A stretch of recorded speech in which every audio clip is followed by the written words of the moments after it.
You're listening to the Doctors In podcast from martinclinic.com. Although we share a lot of practical and, in our opinion, awesome information, what you hear on this podcast is not intended to diagnose, cure, treat, or prevent any disease. It's strictly for informational purposes. So enjoy.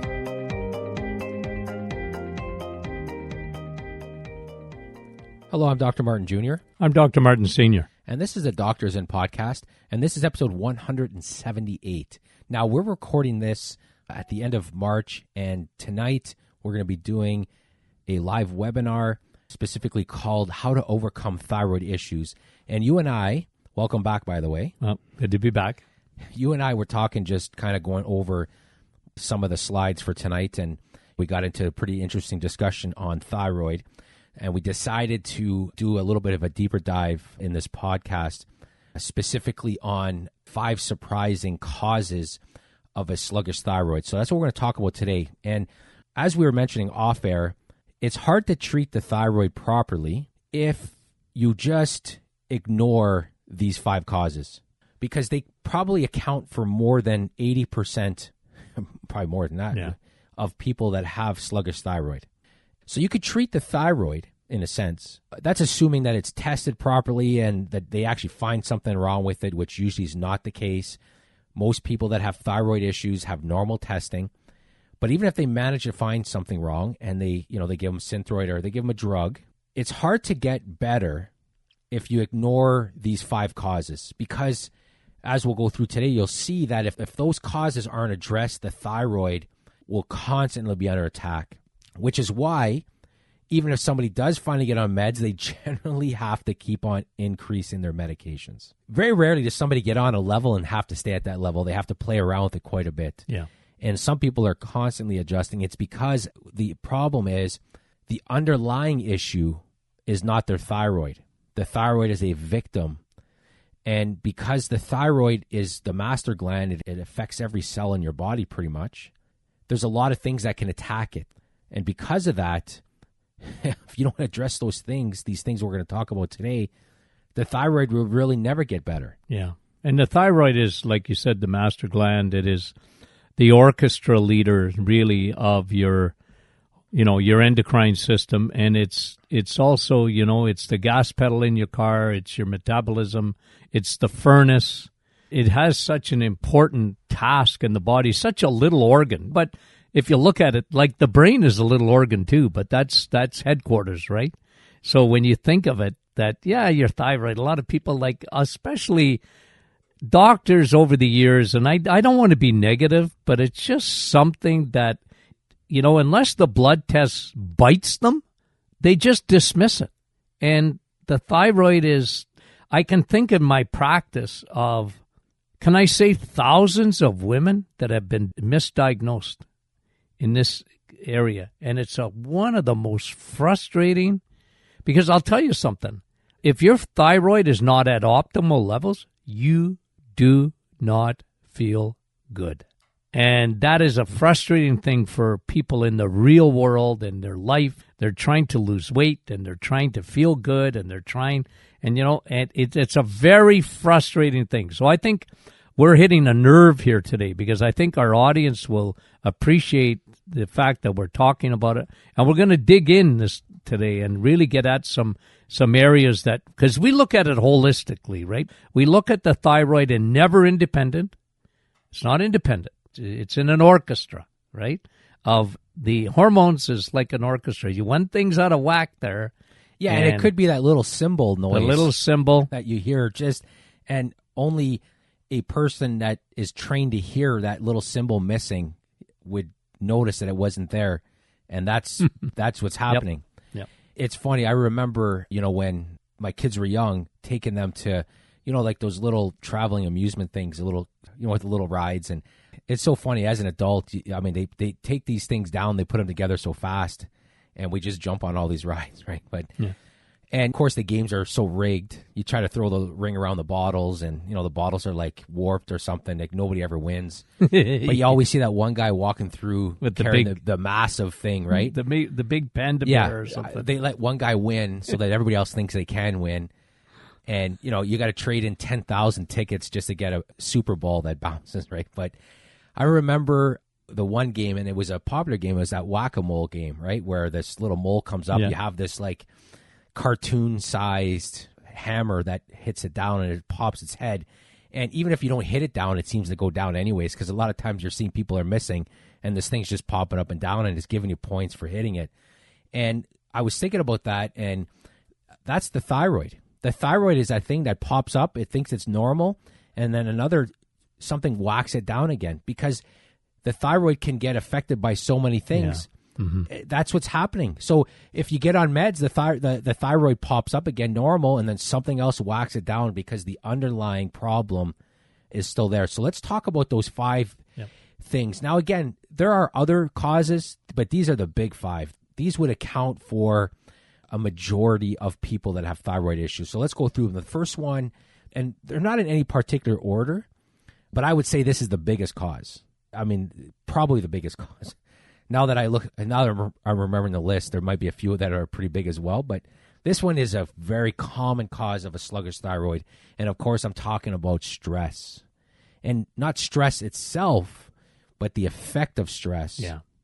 Over a long period of time, usually.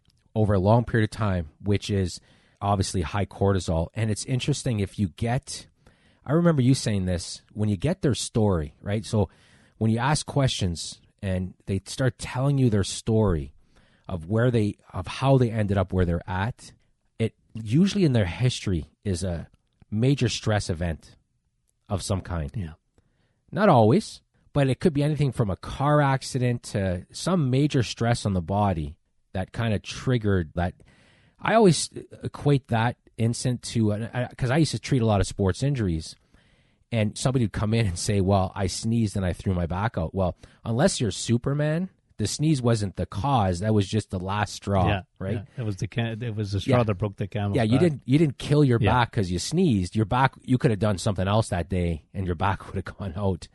I asked them questions, and they tell a story, and it's like, well, that's probably where things started. And I used to tell them, like, I give the story of the old Bugs Bunny when they put a big thing of TNT, big explosive, Yosemite Sam and Wile E. Coyote would put this long thing of the cord, right, and then would light it, and it's just that's the first thing that lit the thing, and then the sneeze was the end effect, but it didn't start with there. And of course, Wiley never was able to get that thing to go off at the right time. Something always happened, right? That, but anyway, but that's what happens. So stress is kind of like that. Yeah, big time. And then what happens is when they have elevated cortisol, not only does it cause insomnia and anxiety, which are things we've talked about on previous episodes and we've talked about in videos on our website, but what ends up happening is, and this is the big thing, so if you remember, the way the thyroid works is kind of interesting, right? So the thyroid, once the brain, so the hypothalamus, tells the pituitary to get the thyroid going, so once the thyroid starts to do its job, it makes hormones. It makes T4, T3, T2, T1, and some calcitonin. But T3 is the active form. But a majority of the hormone that is made is actually in the form of T4, and then T4 has to be converted into T3. So if you're listening and that's confusing, just understand 2 things. T3 is the active form, so when your thyroid makes hormone, T3 is the active form. A majority of it comes in the form of T4, which your body then turns into T3. But it's got to be right. It's got to be right. So stress, cortisol specifically, cortisol affects that conversion of T4 to T3. So, well, first of all, you could be making enough thyroid hormone, which again can affect testing. Testing could be somewhat normal. Yeah, because if they're checking just TSH, which most of the time they do, right? Thyroid stimulating hormone. Yeah, we got lots of it. It's good. It's within normal limits, right? And that comes from the pituitary. So the pituitary's telling the thyroid to get going, and the thyroid is getting going. It is making its hormones, but it's making the right amount of hormones, but that conversion of T4 to T3 is what's affected, and that's what cortisol does. Cortisol stops the conversion of T4 to T3, which, again, since T3 is the active form that influences your cells, that helps your metabolism, that helps you burn fat, that does everything it's supposed to do, then you need T3 and you need T4 to be converted into T3. And cortisol stops that from happening. Yeah. So that is why stress over a long period of time will kill your thyroid.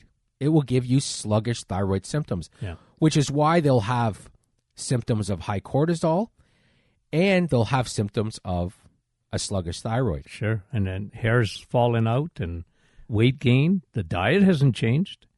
And yet, I had a woman in this morning, had gained, almost 30 or 40 pounds in 1 year. And it was exactly what you said. I mean, once I got her history out of her, and because I ask questions, I am always looking for the rabbit trail. Like, what happened? Where did it start? And then when you go back, I mean, I said, well, something happened. You don't just gain weight without changing your diet. Something had to happen to your hormones, and the master hormone in that is your thyroid. Well, what started? Oh, my thyroid got checked. It was good. No, it's not. Anyways, so, yeah, it's so typical. It's incredible. So, okay, that's the first one. And we'll just keep on moving along because we could actually probably spend a podcast episode on each of these causes, but we want to keep this as brief as possible. So the first one is stress. The second one, and this surprises a lot of people, is leaky gut, right? If your gut isn't healthy, your thyroid won't be healthy. And here's the thing, and this is the difficult thing with leaky gut, because leaky gut, you can have it and not have any digestive symptoms. Yeah. And that's hard for people to understand because they associate it with digestive symptoms, yet a lot of people do have digestive symptoms of some kind. But at the end of the day, they have leaky gut syndrome. They may or may not have digestive symptoms, but leaky gut directly affects people's thyroid, and they do not understand this. But there are two big reasons why. The first thing is, okay, so we talked about the conversion of T4 to T3, right? T4 to T3, a majority of that takes place in the liver. The liver converts a majority of T4 to T3. However, about 20% of that conversion of T4 to T3 occurs in your GI tract. Yeah. And guess what plays a massive role in the health of your GI tract? Your microbiome. Yeah. And if your good bacteria. If your good bacteria isn't healthy, and specifically, so your healthy gut bacteria is involved in the making of an enzyme that's called intestinal sulfatase. And that enzyme plays a role in the conversion of T4 to T3. Incredible. So if you work yourself backwards, if you have an unhealthy gut, you're not going to make that enzyme. You're not going to be able to convert properly. And think about this. The thyroid is so potent, and it's so, you talk about this, and it's I find it so fascinating that the amount of thyroid hormone you make in a full year is 1 teaspoon. Yeah. So it doesn't take, it's so powerful, it doesn't take a lot of it, right? Like that's like dynamite, right? It's like, what would be a liquid type of thing that would just, is Well, so I use powerful. the example in newsletters of ricin, right? Yeah. A single grain of rice, a size of ricin, it's the deadliest poison. It'll kill you. And that's how powerful a single little dosage of ricin is. Well, that's the thyroid. Thyroid is so powerful, it doesn't have to make a lot of hormones to have a direct effect on everything. So you can imagine if, 100% conversion of T4 to T3, a majority occurs in the liver, but 20% occurs in your gut. So you could be doing your thing properly in the liver, but if your gut is unhealthy and you're not converting that T4 to T3 and you have a 20% decrease, or let's just say a 10% decrease in the conversion of T4 to T3, well, that will have massive effects on how you feel. Yeah. Your thyroid will be sluggish, big time. You'll have thyroid sluggish symptoms. So leaky gut, think of all the things that can cause leaky gut. And we've done a webinar on this before, and we'll do one again in the next little bit. Yeah. All the things that can cause leaky gut can also cause thyroid issues, which is why thyroid is so commonly hit. And then, so leaky gut will stop the conversion of T4 to T3. But there's also the second aspect of this leaky gut is your good bacteria. Not only does it create an enzyme that helps convert T4 to T3, it also contains specific estrogen metabolizing microbes called your estrobolome. So your gut bacteria plays a very specific role in metabolizing estrogen, which brings us to the third cause, which is estrogen dominance. Yeah. So if you're not metabolizing estrogen properly, you're going to run into thyroid because estrogen dominance, when you have elevated estrogen, and here's the thing, we got to say this every time we talk about estrogen dominance because a lot of people get confused by this. You'll tell somebody in menopause that they're estrogen dominant, and they're like, well, my estrogen levels are low. My doctor told me. Yeah, that's right. But you're still dominant because estrogen dominance is in relation to progesterone, not the amount of estrogen you have. You can have low estrogen and still be estrogen dominant because you have even less progesterone, right? So it's important to understand that. So you could be estrogen dominant by having elevated estrogen and even normal progesterone, you're estrogen dominant. You can have normal estrogen and decreased progesterone, and you're estrogen dominant. You can have elevated estrogen and decreased progesterone, you're really estrogen dominant. Or you can have, like in menopause, decreased estrogen and decreased progesterone, and you could be estrogen dominant. So estrogen dominance is not the level of estrogen. And that's important to understand that because a lot of people get confused when we talk about estrogen dominance. They're like, well, I went through menopause. I'm low estrogen. Well, or I had a hysterectomy. Right. How can I be estrogen dominant when I had a hysterectomy? Yeah. And that's right. But there's a lot of ways. But the problem when it comes to the thyroid is estrogen. So when you have elevated estrogen, you have elevated TBG. Now, TBG, which is another, I like the shortened version of it because the longer version is thyroid binding globulin. So this is something that carries or binds the thyroid and carries it throughout your body. So it's very important. You need it. But the problem is when you have too much estrogen, you have more thyroid binding globulin. And what happens is you have no free thyroid hormone. Every thyroid hormone is bound to TBG, or a lot more of them are bound than they should be. Yeah. So you have decreased free hormones. Well, then if you have decreased free hormones, those hormones can't do their job. So no free thyroid hormone means no ability to affect the cells. The hormone's circulating, but it's not being delivered really to, it's in a straitjacket. And guess what? Normal testing. Normal testing because it's circulating. That's right. So estrogen dominance can have a major effect on, you can have hypothyroid symptoms because of too much estrogen. Yet by definition, your thyroid will be functioning normal. But there's way more to just that, right? I mean, that's how complicated the thyroid thyroid is. All right. Yeah. The fourth thing, like we said, so if a majority of conversion of T4 to T3 takes place in your liver, then it only makes sense that anything that affects your liver will affect how your thyroid functions. And one of the biggest threats to the liver that we see today comes in the form of insulin. Yeah. Food. If you pack any fat around your liver, it affects the way your liver functions, then you're going to decrease your body's ability to convert T4 to T3. Yeah. And that becomes a major problem. Yeah. So liver function is a major issue when it comes to thyroid. So if somebody has constantly elevated insulin, and that's resulting in a liver that is packed with fat, a liver that is in chaos a bit, then it's going to affect how you convert T4 to T3. Yeah, and you think of it today, in this day and age. You know, it was interesting. As I was thinking about this when I was in school. It was probably different when you were there. But do you know that we never talked about a fatty liver? There was no such thing. If it was there, I never heard it. Well, you're an alcoholic. Yeah. Yeah, you had a fatty liver in a sense. You had cirrhosis of the liver. But this is non-alcoholic that's why they fatty had to liver, say, right? They have to... It was so rare to have non-alcoholic fatty liver. I mean, that nobody they call had it that. non-alcoholic fatty liver because it used to be the first so many people that had it. It was just alcohol. Then all of a sudden somebody came in and they're like, "Well, you have alcoholic fatty liver." Like, well, I don't drink. Okay, you have non-alcoholic fatty liver. Yeah. But at the end of the day, yes. Yeah. Yeah, for sure. And this is why, it's like an epidemic today. They're saying, close to 50% of the population in this day and age. And, we can get into the weeds and talk about, look, we're carboholics. There's so much sugar. And one of the things that the food industry did that really had, I believe, a major effect on the thyroid.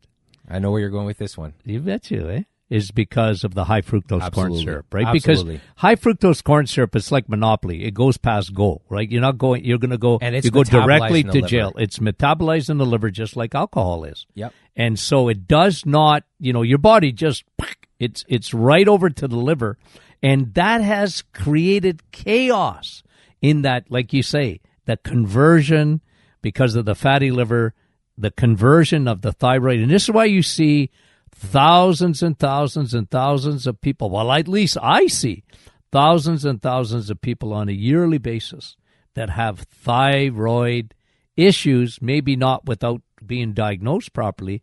And a lot of it is, like you say, leaky gut. They don't even think of it. The liver, so important because that's where the conversion takes place. The majority of conversion of T4 to T3. And it's never even taken into consideration, but this is a big issue, the diet.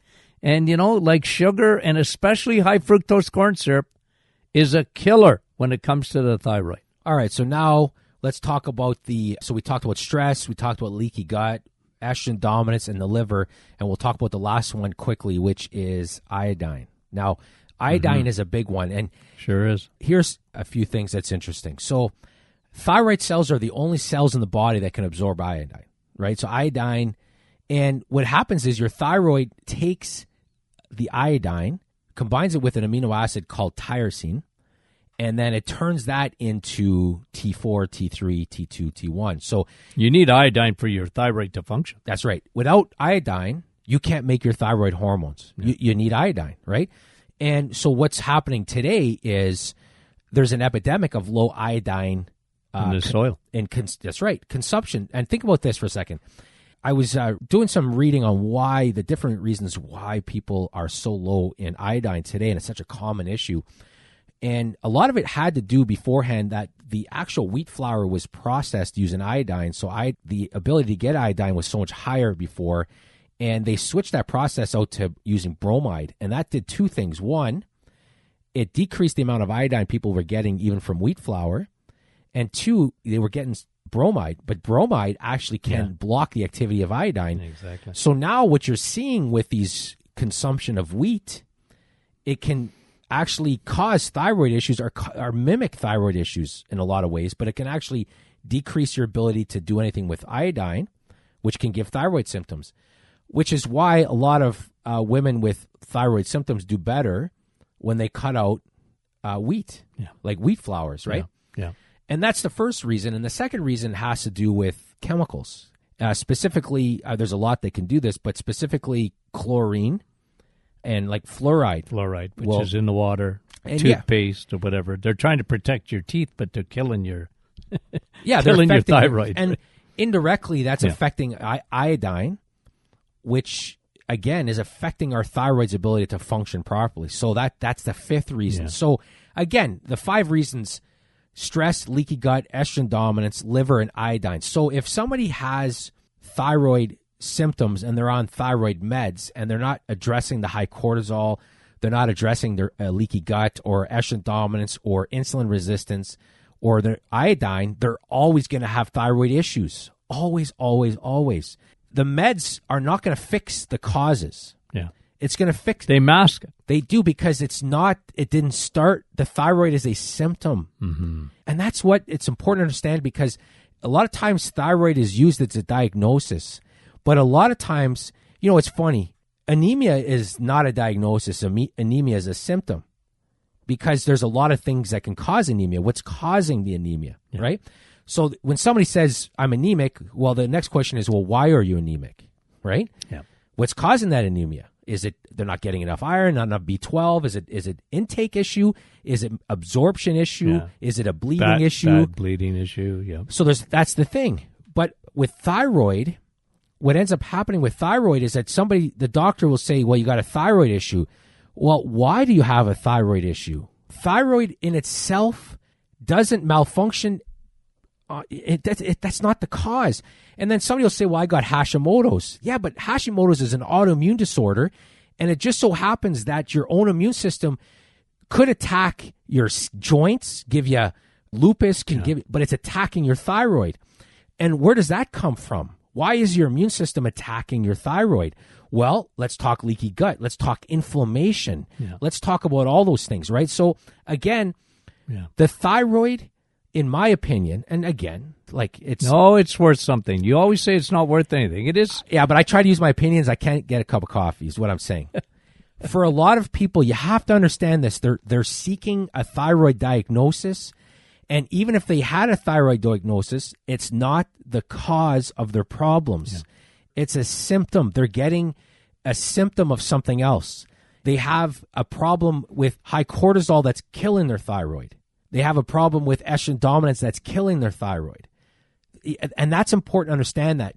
So when you attack it, when you fix it, when you say to the person, or you say, okay, I got to fix my thyroid, the question is, well, let's figure out what's going on behind your thyroid, and let's fix that and watch what will happen. Then the person starts to get better. Yeah. But until that happens, you're going to be in a merry-go-round of thyroid symptoms. You'll take a drug, you'll feel better, the thyroid will get knocked down again, and it's just, you'll take more of the drug, and it's a never-ending story until you address the cause. And we've listed 5 big causes. There are other ones, but these are 5 big causes that a majority of people that have thyroid symptoms and the testing can't show anything, this is one of these 5 is most likely the cause of your problems. Yeah. Fix those, your thyroid will come along for the ride. That's my opinion. 100% behind you. And the thing is, and just, in closing in this sense, just remember now, it's because it's the experience that we see too, right? Like, it's not like this is something that, just jumped out, and we see real people every day.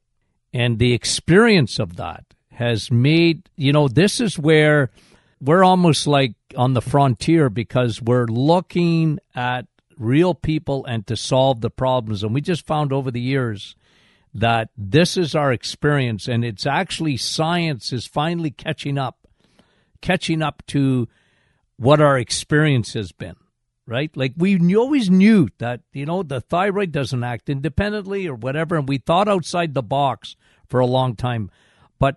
And this is not pride or anything. It's just that, like, you and I have a passion to get to the bottom of it. Anything, get to the bottom of what is it? Well, why is it? Why? Why do we see so much of it? Why? That's exactly it.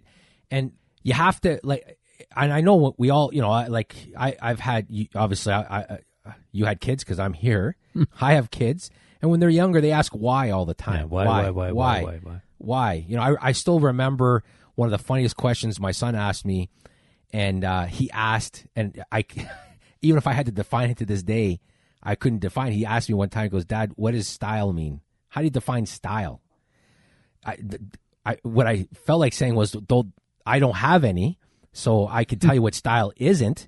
But he asked me one time, I don't remember how it came up. He says, "What is style?" Yeah, but remember, Ethan, is because he asks why 1,000 times a day. But he asked, "What is?" I remember one time, like, "What is style?" Right? So they ask these questions, right?